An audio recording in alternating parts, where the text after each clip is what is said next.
Ho fatto a coronarografia e l'angiografia. E ora, prossimo che mi rompermi i coglioni, trovo il crocifisso che già, là è un crocifisso. E che io mi ficco su.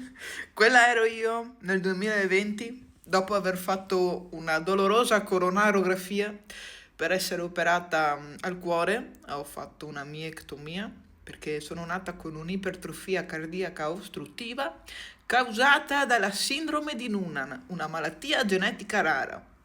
Al momento ho solo il 67% di invalidità e devo aggravarla perché è degenerativa questa malattia e quindi peggiorerò sempre. E guardando quel video io mi domando come faccio ad essere ancora qui. Mi domando come ho fatto a sorridere anche in quei momenti.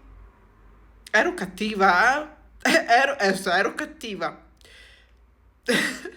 Però alla fine quel crocifisso è rimasto là e non ho usato niente per infilare nel culo delle persone che mi rompevano i maroni.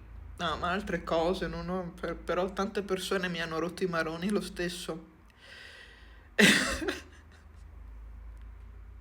Ma più delle persone le cose ingiuste e pensare a quante persone hanno dei problemi e soffrono in silenzio e hanno delle malattie e non hanno la possibilità di scoprirle o di curarsi.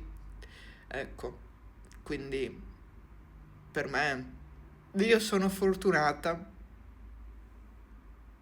E niente, basta.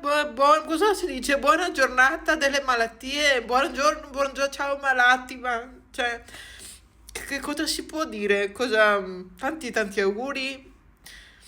Non lo so. Vi abbraccio tutti.